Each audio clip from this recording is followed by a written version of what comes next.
Assalamualaikum warahmatullahi wabarakatuh dan salam sejahtera untuk kita semua.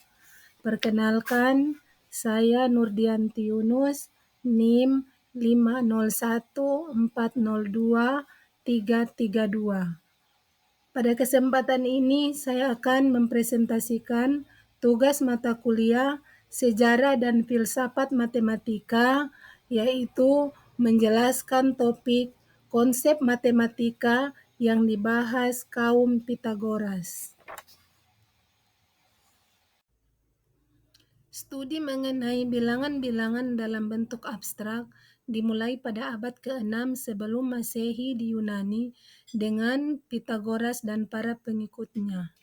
Menurut estimasi terbaik, Pitagoras dilahirkan antara tahun 580 dan 569 sebelum Masehi di Pulau Samos, wilayah kekuasaan bangsa Aegea. Pada usia 18 tahun, Pitagoras meninggalkan Pulau Samos untuk belajar di Phoenicia dan Mesir, kemudian memperluas perjalanannya ke arah timur hingga Babilonia. Setelah bertahun-tahun berkelana, Pitagoras kembali ke Pulau Samos dan mencari tempat untuk mendirikan sekolah. Para siswa yang bersekolah di sekolah Pitagoras ini yang kemudian dinamakan kaum Pitagoras.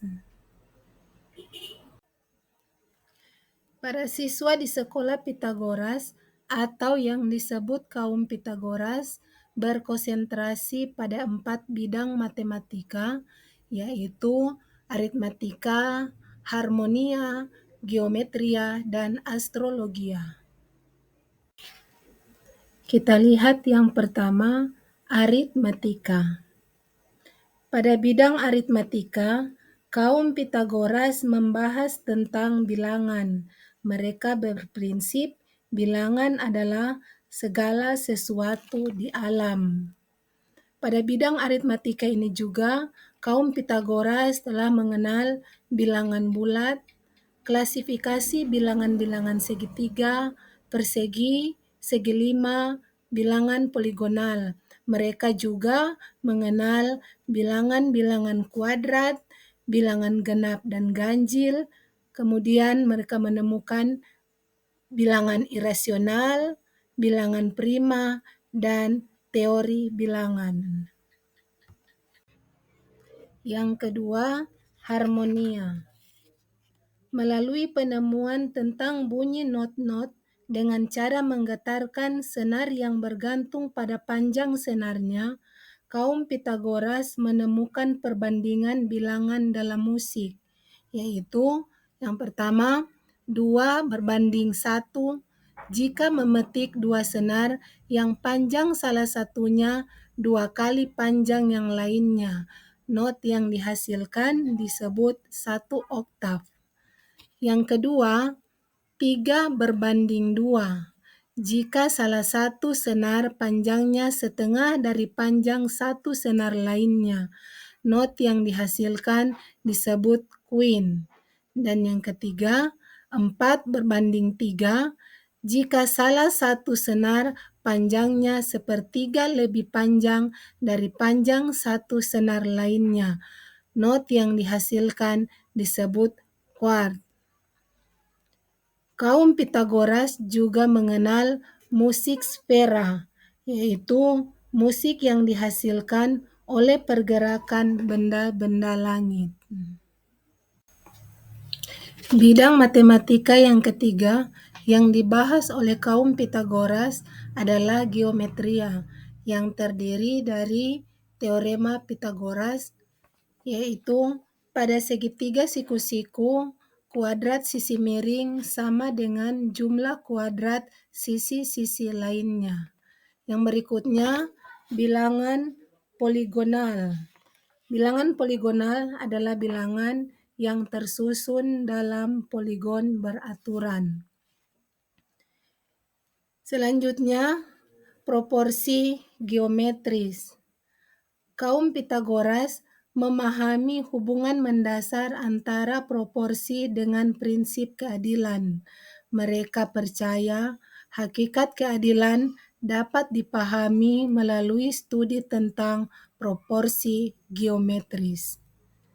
Yang berikutnya adalah tetraktis atau lebih dikenal dengan 4 unsur suci, yaitu api, air, udara, dan bumi atau tanah.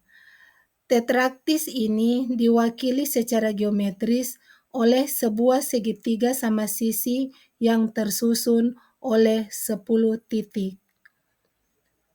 Kaum Pitagoras juga menemukan bilangan irasional dalam Pitagoras.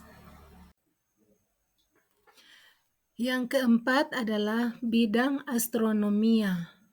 Kaum Pitagoras menemukan bahwa bumi adalah sebuah bola di pusat alam semesta. Mereka juga menemukan gerakan planet berputar mengelilingi bumi, musik sfera, kemudian Venus sebagai bintang senja adalah planet yang sama dengan Venus sebagai bintang fajar. Dan yang terakhir adalah perhitungan astronomis. Teorema Pitagoras digunakan untuk menghitung benda-benda langit dengan cara mengamati jarak ke benda-benda langit dari berbagai posisi dan mengukur sudut paralaks. Secara keseluruhan, matematika kaum Pitagoras lebih dari sekedar studi angka dan bentuk, tetapi sebagai sistem filosofis dan bahkan religius yang percaya bahwa bilangan adalah kunci untuk memahami tatanan yang teratur dari alam semesta. Demikian penjelasan dari saya. Terima kasih. Wassalamualaikum warahmatullahi wabarakatuh.